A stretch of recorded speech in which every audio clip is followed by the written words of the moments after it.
नमस्ते दोस्तों, मैं हूं राहुल और आप देख रहे हो अर्थनीति विद राहुल। स्वागत है आपको एक नए वीडियो में। तो वीडियो शुरू करने से पहले मैं आपको रिक्वेस्ट करूंगा कि काइंडली आप इस वीडियो को लाइक कर लीजिए और आपको सपोर्ट दिखा के इस चैनल को सब्सक्राइब कर लीजिए। देखिए, आप उस पहले 100 सब्सक्राइबर में से हो सकते हो जो इस चैनल को ग्रो करने पर मेरा हेल्प कर रहे हो। तो मैं आपसे ये रिक्वेस्ट करूंगा कि काइंडली मुझे सपोर्ट कीजिए और इस चैनल को ग्रो करने में और हमारे इस जर्नी में हमारे साथ जुड़े रहिए। तो दोस्तों, आज हम लोग बात करने वाले हैं एक बहुत ही इम्पोर्टेंट टॉपिक के बारे में। और ये बहुत सारे कन्फ्यूजन भी है लोगों में और बहुत सारे डाउट्स भी है। तो इस टॉपिक है index fund and active fund.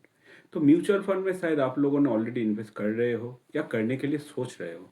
तो आज का वीडियो सभी लोगों के लिए है कि आपको, अगर आप एक बिगिनर भी हो या कुछ साल से कर रहे हो और एक एक्सपीरियंस म्यूचुअल फंड का इन्वेस्टर भी हो, तो आप जिस भी लेयर में हो, इस वीडियो सबके लिए है।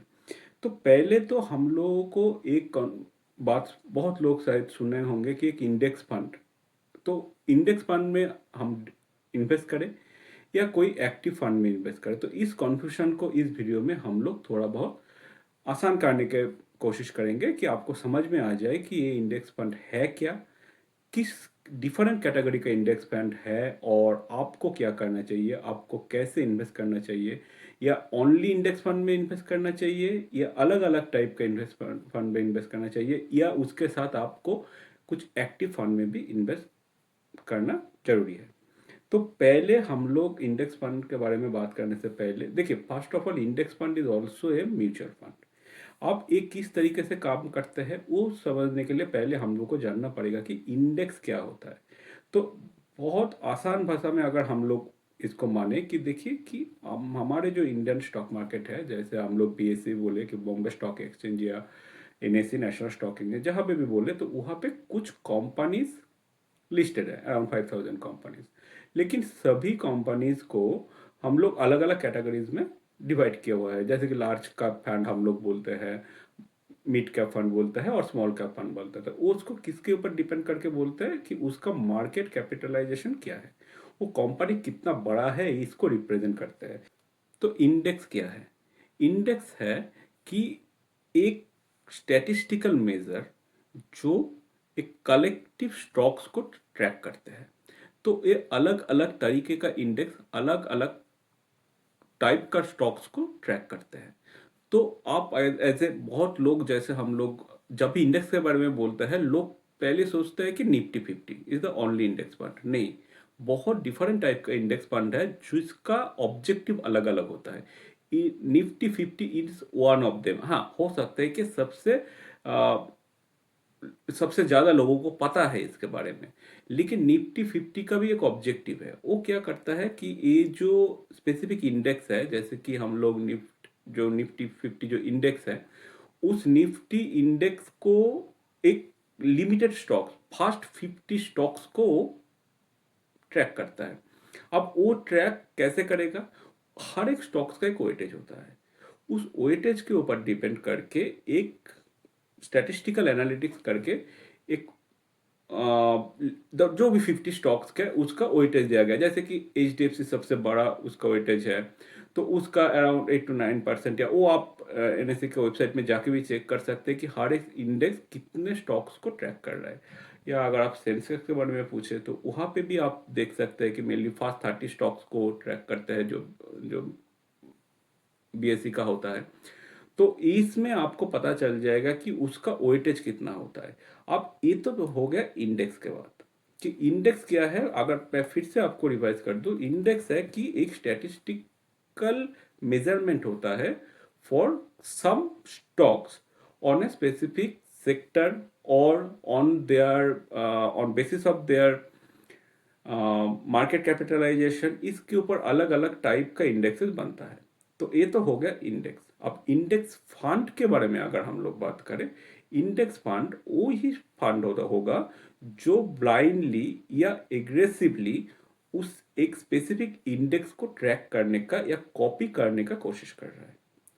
तो आप समझ गए होंगे कि देखिए कि अगर हम लोग निफ्टी 50 के बारे में एज ए एग्जाम्पल बात करें, हम लोग बाकी अलग अलग टाइप का जितना भी इंडेक्स फंड है उसके बारे में बात करेंगे। तो हम लोग अगर पहले पकड़ लेते हैं कि निफ्टी 50 इंडेक्स क्या है। निफ्टी 50 इंडेक्स है वो पहला हाई वॉल्यूम स्टॉक्स या जिसका मार्केट कैपिटलाइजेशन सबसे ज़्यादा है इंडियन मार्केट में, उस 50 स्टॉक्स को percentage, not as a same percent सबके लिए, लेकिन इंडेक्स उसी डिफरेंट डिफरेंट परसेंटेज में बाय स्टैटिस्टिक्स उसको ट्रैक करके एक निफ्टी 50 इंडेक्स बनाया गया।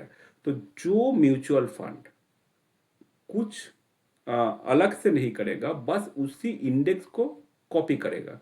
अब कॉपी कैसे करेगा, सोचिए कि आपके पास 100 रुपया है, तो इंडेक्स में जिस जिस परसेंटेज में उस वेटेज दिया गया है ईच एंड एवरी स्टॉक्स को, आपका इंडेक्स फंड उस 100 रुपया को उसी परसेंटेज वाइज उस पर लगाता जाएगा। तो अगर आपके पास इस महीने 100 रुपया है और नेक्स्ट महीने भी 100 रुपया आया, तो हर एक महीना या हर एक दिन को जब भी उसके पास पैसा आएगा, ऐसा नहीं हो सकता कि मेरे पास आज पैसा है तो चलो देयर इज अ पॉसिबिलिटी कि एसबीआई में ज़्यादा पैसा लगा दूं क्योंकि यहाँ पे बढ़ने का चांसेस ज़्यादा है। वो नहीं कर पाएगा, क्योंकि इंडेक्स फंड का बेसिक मोटो यही होता है कि उसको हर एक स्टॉक्स जितना भी उस इंडेक्स में है और जितना वेटेज में है उसी वेटेज में पैसा लगाना पड़ेगा। तो आपके पास इस महीने भी अगर 100 रुपया आए तो आप कोई एक स्टॉक्स पे ज़्यादा लगा दिए, दूसरे स्टॉक्स पे कम लगा दिया, ये आप नहीं कर सकते। तो फंड मैनेजर यहाँ पे भी होता है, लेकिन फंड मैनेजर का मेन काम होता है कि इस इंडेक्स को फॉलो करते जाओ। खुद का जो भी लॉजिक है, आप अगर चाहे भी तो भी इस रूल्स को ब्रेक करके या इस परसेंटेज को ब्रेक करके आप बाहर की तरफ नहीं जा सकते। तो आप उसी को फॉलो करना पड़ेगा जो इंडेक्स ने आपको गाइड करके दिया है। तो ये होता है इंडेक्स फंड। तो आप सोचिए कि अगर हम लोग निफ्टी 50 में बारे में बात करें तो वो 50 फंड जो हमारा निफ्टी इंडेक्स में है, निफ्टी 50 इंडेक्स पे है। तो निफ्टी 50 जैसे कि एक्सिस निफ्टी 50 बोलिए या यूटीआई निफ्टी 50 बोलिए, तो जो भी निफ्टी 50 फंड्स हैं वो सभी लोग निफ्टी 50 इंडेक्स को ट्रैक कर रहा है। तो उसी के जितना हो सके उसको मैच करने का कोशिश कर रहा है। तो यही होता है उसका मेन ऑब्जेक्टिव, नो कि मार्केट किस तरफ जा रहा है उसको ट्रैक करना, बस इंडेक्स को ट्रैक करना इसका मेन मोटो होता है। तो इन मैंने आपको निफ्टी 50 के बारे में बताया। मैं आपको इसके बाद जो मेन बात करने वाला हूँ, हम लोगों का पार्ट 2 ऑफ दिस वीडियो, वो है कि क्या बेसिक टाइप ऑफ निफ्टी और basic type of index funds. Nifty तो एक ऑब्वियसली है, सेंसेक्स भी एक है। तो मेनली हम लोग आज बात करेंगे mainly about the Nifty related जितना भी इंडेक्स फंड है। तो यहाँ पे एक देखिए कि आप एनएससी की वेबसाइट पे जाके भी देख सकते हैं।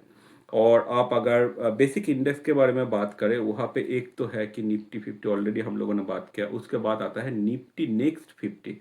वो क्या करता है कि जो 51 टू 100 ये जो स्टॉक्स है as per the market capitalisation, उसको जो इंडेक्स है उसको ट्रैक कर रहा है, जो जितना भी आपका निफ्टी नेक्स्ट 50 इंडेक्स फंड है। और इंडेक्स का नाम क्या है, निफ्टी नेक्स्ट 50।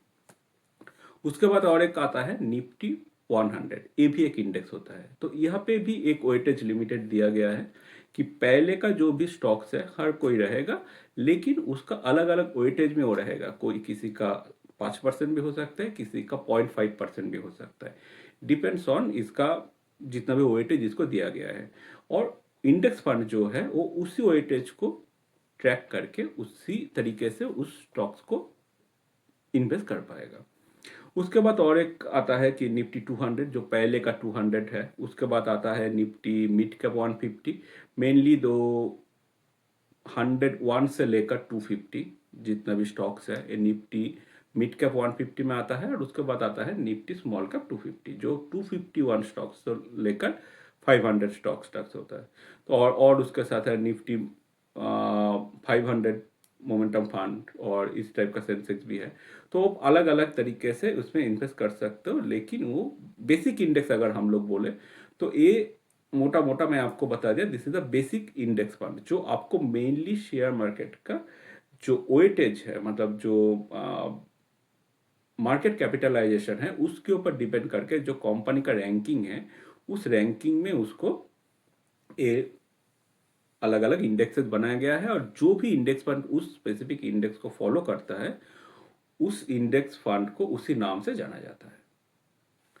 अभी हम लोग बात करेंगे, हम लोग तो बेसिक इंडेक्स फंड के बारे में बात कर लिया। अभी हम लोग बात करेंगे सेक्टोरल इंडेक्सेस।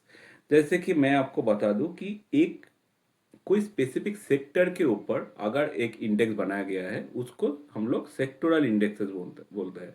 जैसे कि बहुत जाना माना सा अगर हम लोग इंडेक्स के बारे में बात करें, जैसे कि Nifty auto, Nifty bank, Nifty IT, Nifty financial services, तो इसमें छोटा छोटा करके मैं आपको बताने की कोशिश करता हूँ। निफ्टी बैंक मतलब आपको नाम से पता चल गया होगा कि ये वाला जो सेंसेक्स है वो हर टाइप का बैंक को लेकर एक, मतलब उसमें ओनली बैंक ही होगा। तो उस सब बैंक्स का एक वेटेज दिया गया है कि एसबीआई का इतना होगा, और दूसरा भी जो भी बैंक है उसका अलग अलग से होगा।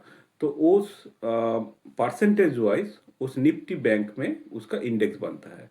अगर जो भी फंड और जो भी फंड हाउस उस फंड को और उस इंडेक्स को कॉपी करके कोई भी फंड बनाएगा तो उसका नाम हो जाएगा कि निफ्टी। सोचो कि एक्सिस का एक हुआ तो एक्सिस निफ्टी बैंक इस टाइप का एक फंड हो जाएगा। तो उस हो गया एक सेक्टोरियल फंड वाइज उसका, सेक्टोरियल इंडेक्स वाइज उसका फंड। अब हम लोगों ने निफ्टी बैंक के बारे में बात किया, निफ्टी ऑटो भी इस टाइप का है कि कोई भी ऑटोमोबाइल जितने भी इंडस्ट्रीज है कंपनीज है उसको एक साथ मिला के आपका जो इंडेक्स बनता है that is the Nifty auto. उसके साथ आता है फाइनेंशियल सर्विसेज। अब देखो फाइनेंशियल सर्विसेज में भी बैंक भी हो सकता है और उसके साथ जितने फाइनेंशियल कॉरपोरेशन है जैसे कि एनबीएफसी जो हम लोग बोलते हैं तो वो सब आ जाता है। मैं किसी का एग्जैक्टली नाम बोलकर भी आपको अगर बताना चाहोगे, अगर सोचो बजाज फाइनेंशियल या इस टाइप का भी है तो ये सब फाइनेंशियल में आ जाता है। मुथूट फाइनेंस बोलिए ये इस टाइप का। तो आपको इस फाइनेंशियल सर्विसेज जो है इस पे इस टाइप का कंपनीज मिलेगा जो इस इंडेक्स के थ्रू इस टाइप का कंपनीज पे आपको एक वेटेज देकर कि हाँ, इस कंपनी का इतना वेटेज है, इस कंपनी का इतना वेटेज है। तो 15-20 है जितना भी उस टाइप का कंपनीज है उसको एक साथ मिला के एक स्पेसिफिक इंडेक्स बनाया गया है। तो that is the financial corporate index. उसके साथ फाइनेंशियल सर्विसेज सॉरी, और उसके साथ आता है निफ्टी आईटी। तो जितने भी आईटी कंपनीज है टीसीएस, एचसीएल, इन्फोसिस या बाकी का जितना भी आईटी रिलेटेड कंपनीज है उस सबको मिला के निफ्टी आईटी बनाया गया। और एक होता है निफ्टी मेटल। तो इसमें जितना भी मेटल रिलेटेड कंपनीज है उसको मिला के निफ्टी मेटल कंपनी बनाया गया। उसके बाद आता है निफ्टी ऑयल एंड गैस।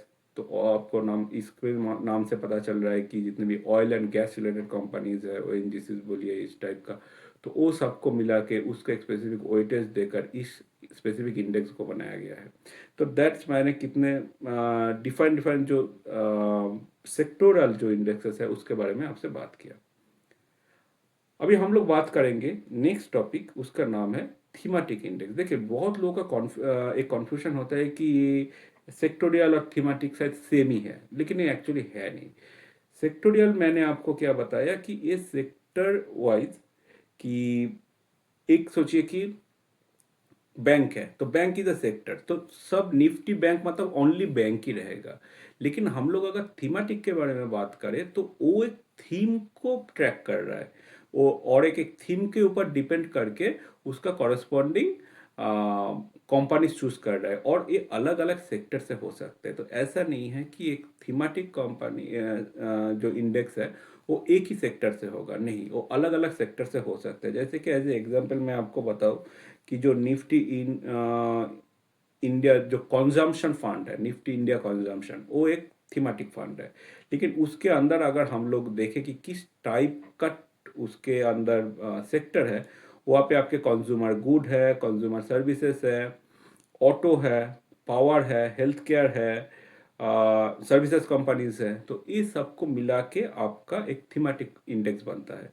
तो थीमेटिक इंडेक्स अलग अलग सेक्टर से हो सकता है, लेकिन एक टाइप का थीम के ऊपर जितना भी कंपनीज काम कर रहे हैं वो सब मिला के उस थीमेटिक एक इंडेक्स बनता है। और जो भी कंपनीज उस इंडेक्स में को ट्रैक करके कोई भी म्यूचुअल फंड लॉन्च करता है और एनएफओ लेकर आता है, आप उसी फंड का नाम उस स्पेसिफिक थीमेटिक फंड के ऊपर या थीमेटिक इंडेक्स के ऊपर हो जाता है। तो वो उसी इंडेक्स को, वो हो सकता है कि थीमेटिक हो या सेक्टोरियल हो, उसी को ट्रैक करके उसी परसेंटेज में आपका जितना भी उस फंड म्यूचुअल फंड में पैसा आएगा। देखिए, म्यूचुअल फंड में पैसा तो आप एक आदमी नहीं दे रहा है ना। एक म्यूचुअल फंड में, एक स्पेसिफिक फंड में अगर मंथली कुछ लमसम में, कुछ एसआईपी के थ्रू अगर 50 करोड़ या 100 करोड़ रुपया आया, तो उस पैसे को कैसे उसको डिस्ट्रीब्यूट करना है, इंडेक्स फंड के लिए देयर इज नो अंडरस्टैंडिंग कि कौन सा वाला थीम अच्छा जाएगा, कौन सा वाला सेक्टर अच्छा जाएगा, कौन सा स्टॉक्स को मुझे चूज करना है। It is already guideline provided कि इंडेक्स जैसे चल रहा है तुमको उसी ट्रैक में चलना है, तुमको अलग से खुद के लिए कुछ इम्प्रोवाइजेशन नहीं करना है। तो it is the base rule कि आप जितना भी जो भी इंडेक्स फंड चूज करो, उस इंडेक्स फंड जिस इंडेक्स को ट्रैक कर रहा है उसी ट्रैक वाइज उतना परसेंटेज वाइज वहां पे पैसा लगाता जाएगा।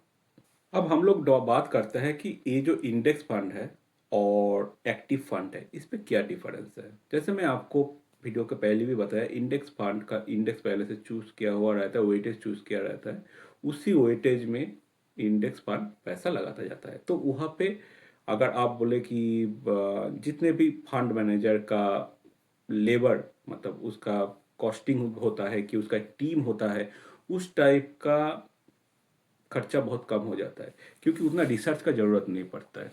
वो ओनली एक स्पेसिफिक ट्रैक और स्पेसिफिक इंडेक्स को ट्रैक करते करके सेम वेटेज में पैसा लगाते गया। लेकिन जो एक्टिव म्यूचुअल फंड होता है, जो हम लोग ज़्यादा सुनते हैं कि maximum AMC active mutual fund को ज़्यादा प्रमोट करते हैं, बिकॉज कि देखो कि आपके पास एक बड़ा सा टीम है, और उस टीम के थ्रू आपको लगता है कि उस आपके जितने भी रिसर्च है, म्यूचुअल फंड का जो भी आपके फंड मैनेजर है या उसका जो टीम है, उसका जितने भी रिसर्च है, वो रिसर्च करके एक स्पेसिफिक लिस्ट ऑफ स्टॉक्स आपके लिए लेकर आया, और वो खुद चूज कर रहा है कि कहाँ पे कितना पैसा लगाए कि आपके लिए ज़्यादा रिटर्न लेके आ पाए।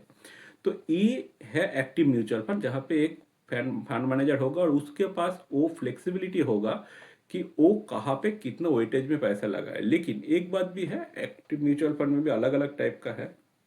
लार्ज कैप बोलिए, मिड कैप बोलिए, लार्ज एंड मिड बोलिए, स्मॉल बोलिए, तो वो जिस टाइप का बेंचमार्क को फॉलो कर रहे हैं, उस बेंचमार्क के ऊपर डिपेंड करके वो पैसा लगाता जाएगा।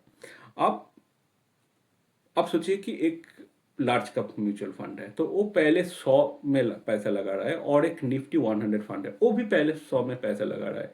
लेकिन इसका वेटेज अलग अलग हो सकता है, क्योंकि जो इंडेक्स फंड है, जो इंडेक्स फंड को ट्रैक कर रहा है, वो उसी इंडेक्स को फॉलो करके उसी वेटेज में लगाएगा। लेकिन एक्टिव फंड जो है, वो उसी 100 को चूज करेगा। हो सकता है कि उस 100 में हर एक में पैसा ना लगाए, वो ओनली 50 स्टॉक्स को लेकर काम करे, बाकी 50 में पैसा ना लगाए। ये फंड मैनेजर का चॉइस है।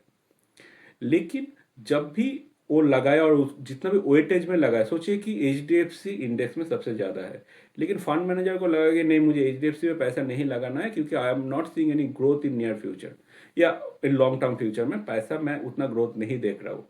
तो अगर फंड मैनेजर का डिसीजन होगा कि वो उस पर कितना पैसा लगाए, कि हो सकता है कि उस स्पेसिफिक स्टॉक्स ने या उस स्पेसिफिक जो एक्टिव फंड है, उसने एचडीएफसी में सबसे ज्यादा या बहुत ही कम पैसा लगाया, सोचिए कि 1% लगाया, और ऐसा फंड को चूज किया जो एक्चुअली इंडेक्स में बहुत कम पैसा लगाया है, उसको ज्यादा खरीद लिया एक्टिव म्यूचुअल फंड में। तो ये फंड मैनेजर का डिसीजन होता है कि वो उस स्पेसिफिक लिमिटेड स्टॉक्स में से कितना वेटेज किसको देगा, और कहाँ से कितने अमाउंट पे उसको खरीदेगा।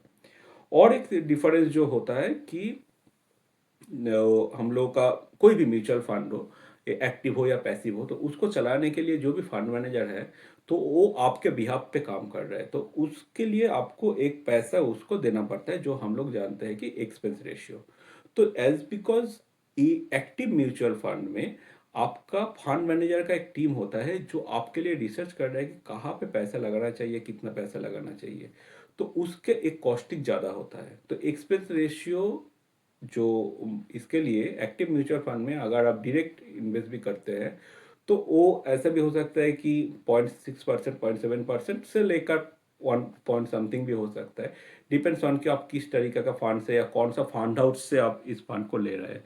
लेकिन अगर हम लोग एक्टिव म्यूचुअल फंड के बारे में बात करें तो वहाँ पे एज बिकॉज ये लोग क्या करते हैं कि डायरेक्टली इंडेक्स को ट्रैक कर रहे हैं, यहाँ पे अलग से कोई रिसर्च नहीं कर रहा है। तो इसके वजह से इसका जितना भी एक्सपेंस रेशियो होता है वो बहुत ही कम होता है, 0.1% से लेकर 0.5 के बीच में इसका होता है। डिपेंड्स ऑन कि कौन सा म्यूचुअल फंड है और वो किस स्ट्रेटेजी के ऊपर चल रहा है। लेकिन यहाँ पे अगर स्ट्रेटेजी की भी बात करें तो इंडेक्स फंड के लिए स्ट्रेटेजी इज वेरी क्लियर कि follow the index as much as you can, try to be 100%। लेकिन ये भी सही है कि कोई भी इंडेक्स म्यूचुअल फंड है वो 100% फॉलो करना बहुत ही मुश्किल है, क्योंकि कभी कभी स्टॉक्स गिर जाता है, एक स्टॉक्स गिर गया, दूसरा स्टॉक्स अप हो गया, तो उसको फिर से रीएडजस्टमेंट करना भी पड़ता है। और कभी आपके पास बहुत पैसा आ गया at a specific amount of time और आप उसको ट्रैक कर रहे हो, तो उस टाइम पे एक स्टॉक्स का वैल्यू बहुत ज़्यादा है तो उसको भी आपको ट्रैक करना पड़ेगा उसी परसेंटेज से। तो 100% उसको एक्यूरेसी लाना बहुत ही थोड़ा बहुत मुश्किल है, बहुत तो नहीं बोलूँगा, लेकिन वो एक्चुअली प्रोसेस में चलता है कि वो जो एरर रेशियो हो वो बहुत कम हो जाए। तो जो पैसिव म्यूचुअल फंड या इंडेक्स फंड जितना एरर परसेंटेज कम कर पाएगा उतना ही उसके लिए हम लोग बोल सकते हैं कि वो इंडेक्स फंड आपके लिए अच्छा है। तो आपको ये समझ में आ गया कि ये दोनों का एक्टिव म्यूचुअल फंड और पैसिव म्यूचुअल फंड में क्या डिफरेंस है। तो इस वीडियो में हम लोगों ने जाना कि इंडेक्स क्या होता है, क्या डिफरेंट टाइप का बेसिक इंडेक्सेस है, उसका अलग अलग टाइप का इंडेक्स है जैसे कि सेक्टोरल इंडेक्स, थीमेटिक इंडेक्स क्या होता है, और इंडेक्स फंड क्या होता है। उसके बाद हम लोगों ने जाना कि एक्टिव फंड और पैसिव फंड मतलब जो इंडेक्स फंड है इसमें क्या डिफरेंस होता है। अभी हम लोग जो बात करने वाले हैं कि आपको क्या करना चाहिए, आपको इंडेक्स फंड में इन्वेस्ट करना चाहिए या एक्टिव फंड में इन्वेस्ट करना चाहिए, और अगर इंडेक्स फंड में इन्वेस्ट करना है तो किस तरीके से इन्वेस्ट करना है। तो देखिए, पहले हम लोग जानेंगे कि इंडेक्स फंड में किसको इन्वेस्ट करना चाहिए। अ, अगर मेरी बात आप मानेंगे तो मैं बोलूँगा कि अगर आप एक बिगिनर हो तो आप इंडेक्स फंड से स्टार्ट कर सकते हो, क्योंकि यहाँ पे ज़्यादा कुछ आपको फंड कैसा है, उसका पास रिटर्न कैसा है, क्या कर रहा है, कौन फंड मैनेजर है, एक्सपेंस रेशियो क्या है, ज़्यादा झंझट लेने की ज़रूरत नहीं है। आपने डायरेक्टली एक एसआईपी किया या लमसम किया, जो भी है, एक इंडेक्स फंड में जिस स्पेसिफिक टाइम पे आप एंट्री ले रहे हो उस टाइम पे जितना भी वैल्यू है एक इंडेक्स फंड मिल, अगर मैं इंडेक्स फंड के बारे में बात कर रहा हूँ तो मैं कौन सा इंडेक्स फंड तो बाद में बोल रहा हूँ, तो एक इंडेक्स फंड में आप पैसा लगा सकते हो। तो पहले कौन सा वाला इंडेक्स फंड आपको चूज करना है। तो देखिए, निफ्टी 50 अगर हम लोग बात करें कि टॉप 50 कंपनीज इन इंडिया, तो उसके ऊपर आप पैसा लगा के पहले चल सकते हो, और आप अगर बहुत सेफ चलना चाहते हो। उसके बाद आता है कि थोड़ा बहुत आप रिस्क एडजस्ट करके जा सकते हो, तो आप निफ्टी 50 नेक्स्ट 50 में इन्वेस्ट कीजिए। तो निफ्टी 50 प्लस निफ्ट निफ्टी नेक्स्ट 50, तो इन दोनों में आप पैसा लगा दीजिए। अगर आपको लगता है कि नहीं, मैं इन अलग दो फंड नहीं लूंगा, आप ओनली निफ्टी 100 लेंगे, तो ये वेटेज ये दोनों ये प्लस करके 100 नहीं होता है। और आप अगर निफ्टी 100 देखेंगे और वहाँ पे वेटेज चेक करेंगे तो आपको एक क्लियरली दिखेगा कि निफ्टी 100 में जो वेटेज है तो 50% जो टॉप 50 है वहाँ पे वेटेज सबसे ज़्यादा है, और उसी स्टॉक्स को ज़्यादा वेटेज दिया गया है, और उसके कॉरेस्पॉन्डिंग आप निफ्टी 100 पे लगा सकते हैं। It is almost same as any kind of large cap fund आप बोलकर चल सकते हो। उसके बाद आपको लगता है कि आप मिड कैप फंड में भी इन्वेस्ट करना चाहते हैं तो आप निफ्टी मिड कैप 150 में जा सकते हो। अगर स्मॉल कैप में जाना है तो निफ्टी स्मॉल कैप 250 में जा सकते हो, that is also index fund. तो आप किस टाइप का रिस्क आपके हैं, आप कौन सा मतलब म्यूचुअल फंड में आप इन्वेस्ट करना चाहते हो, और वो is it a large cap, mid cap और small cap, depends on your risk and your कितना टाइम के लिए, कितना टाइम होराइजन है, ये सब को डिपेंड करके आपको चूज करना पड़ेगा कि आप कौन सा वाले फंड पे जा सकते हो। लेकिन एज ए बिगिनर मैं बोलूँगा कि आपको निफ्टी 50 और निफ्टी 100 इसी के अंदर आप लिमिटेड रहिए, कुछ साल तक इन्वेस्ट कीजिए, थोड़ा बहुत आपको ये आइडिया हो जाए कि ठीक है चलो मुझे ये इसको मैं कंटिन्यू कर पाऊंगा, और आपको एडिशनल इन्वेस्टमेंट करना है, उस टाइम पे आप एक या दो, आपके डिपेंड्स ऑन योर पैसा कितना पैसा है या कितना लगाना चाहते हैं परसेंटेज चूज करके, उसके बाद आप एक्टिव फंड में जाके पैसा लगा सकते हैं। That is my understanding. लेकिन आपको अगर लगता है कि नहीं मुझे तो इंडेक्स फंड में उतना बहुत ही स्ट्रेट फॉरवर्ड है, वो मंडे मार्केट जब डाउन होगा अगर वो चाहे कि अच्छा स्टॉक्स में पैसा लगाए वो भी नहीं लगा पाएगा, तो आप चाहते हो कि आप एक्टिव फंड के में पैसा इन्वेस्ट करो, obviously you can do this one. लेकिन अब ये आप याद रखना कि किस टाइप का एक्टिव फंड या किस टाइप का इंडेक्स फंड आप चूज कर रहे हो। अगर आप लार्ज कैप के अंदर रहना चाहते हो तो लार्ज कैप का जो एक्टिव फंड है वो वहाँ पे पैसा लगाओ, या जितने भी large cap related index fund है जैसे कि निफ्टी 50 या निफ्टी 100 या निफ्टी नेक्स्ट 50, इसके अंदर आप पैसा लगा के आप लार्ज कैप में ही एक्चुअली इन्वेस्ट कर रहे हो। तो ये आपको समझ में आ गया होगा कि कहाँ पे लगा कि एज ए बिगिनर। लेकिन आप एज ए एक्सपीरियंस इन्वेस्टर हो, कुछ साल तक इस मार्केट पे हो, थोड़ा बहुत पैसा आपने इन्वेस्ट कर चुका है या बहुत सारे पैसे इन्वेस्ट कर चुके हैं और आपके पास और भी एडिशनल पैसा है जो आप इन्वेस्ट करना चाहते हो, तो देखिए भाई साहब, मार्केट रिसेंट रिपोर्ट तो ये बोलता है कि there is 80 to 85% active fund जो इंडेक्स को बीट नहीं कर पा रहा है। तो मुझे पता नहीं कि आप जो भी एक्टिव फंड को चूज करने वाले हो या ऑलरेडी चूज कर चुके हो वो इंडेक्स को बीट कर पाएगा या नहीं। लेकिन आप अगर एवरेज पकड़ के चलो, आपको ये तो हम लोग बोल नहीं सकते कि नेक्स्ट 10 साल में इंडेक्स ही सबसे ऊपर जाएगा। तो अगर ऐसा होता रहा तो इतना जो करोड़ों रुपया, लाखों करोड़ों रुपया एक्टिव म्यूचुअल फंड में के थ्रू इन्वेस्ट हुआ है, तो वो लोग तो सब लॉस में चले जाएंगे। जो लोग इंडेक्स फंड में इन्वेस्ट कर रहे हैं उसी का पैसा बनेगा, तो ऐसा तो नहीं हो सकता। मुझे लगता है कि अगर आप लॉन्ग टर्म के लिए सोच रहे हो मोर देन 10 ईयर्स, उस टाइम पे इंडेक्स फंड अच्छा करेगा या एक्टिव फंड अच्छा करेगा किसी का गारंटी नहीं है। तो अगर आपको दोनों का ही फ्लेवर लेना है तो आप आधा आधा करके क्यों ना चलो। आपको अगर सोचो कि मंथली 10,000 रुपया लगाना है तो फिर 5,000 आप एक्टिव पे लगा दो, 5,000 आप इंडेक्स पे लगा दो। तो देखो पहले क्या हो रहा है, अगर हिस्टोरिकल डेटा करके चलोगे तो बहुत लोग आपको बोलेगा कि ओनली इंडेक्स फंड में ही इन्वेस्ट करो, पैसिव में मत जाओ। लेकिन कौन सा तरीके का इंडेक्स फंड है ये अगर आप पूछोगे तो मेनली वो लोग निफ्टी 50 के बारे में ही बात कर रहे हैं। लेकिन बाकी का जितना भी इंडेक्स है जैसे कि निफ्टी 250 बोलिए, निफ्टी स्मॉल कैप 250 जो स्मॉल कैप के लिए है, या निफ्टी मिड कैप 150 जो मिड कैप के लिए है, इसके साथ अगर आप कोई भी एक्टिव मिड कैप या एक्टिव स्मॉल कैप को देखेंगे तो उस वहां पे आपको दिखेगा कि लॉन्ग टर्म में इंडेक्स से ज्यादा पैसा तो एक्टिव में बन रहा है। तो इसका कहीं पे तो ये लिखा हुआ नहीं है, कोई भी गारंटी नहीं दे सकता है कि आज ये चला तो कल चलेगा, आज इंडेक्स अच्छा दे रहा है तो कल नहीं देगा। तो हो सकता है कि आपका जो भी एक्टिव म्यूचुअल फंड जो आपने बाय किया हो उसका फंड मैनेजर ने कोई नया स्ट्रेटेजी लेकर आया और वो काम कर गया, तो हो सकता है कि इन फ्यूचर आपके म्यूचुअल फंड बहुत अच्छा कर जाए। तो ये आपके लिए एग्जैक्ट गाइड तो मैं नहीं बोलूँगा कि it is not a guide, but आप अगर आपको पोर्टफोलियो को थोड़ा बहुत डाइवर्सिफाइड करना चाहते हैं तो इंडेक्स फंड भी ले सकते हैं 50% ऑफ योर टोटल पोर्टफोलियो, और बाकी का आधा आप एक्टिव फंड लेकर चल सकते हैं। लेकिन आपको थोड़ा बहुत लगता है कि नहीं मुझे इस म्यूचुअल फंड का परफॉर्मेंस अच्छा लग रहा है और बहुत स्टेबल म्यूचुअल फंड है, उसका फंड जितना भी एनएवी है वो भी बहुत बड़ा है, तो इसको आप अगर कंसिडर करके चलेंगे तो आपको एक्टिव के साइड पे ज़्यादा झुकना चाहिए क्योंकि वो ज़्यादा आपको अट्रैक्टिव लगेगा।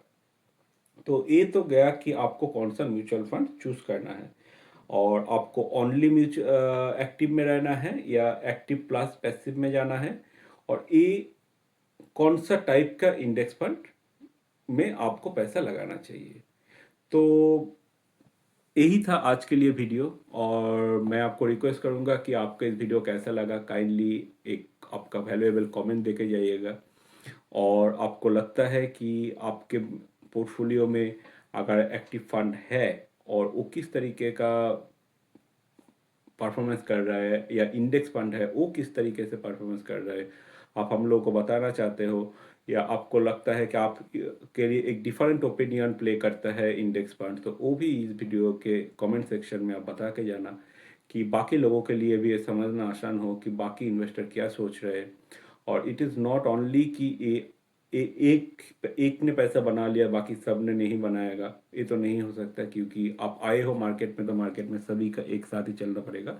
लेकिन किसका कितना परसेंटेज बनेगा नहीं बनेगा वो डिपेंड ये करता है कि कब आप उस मार्केट में घुसे हो और कब निकल रहे हो।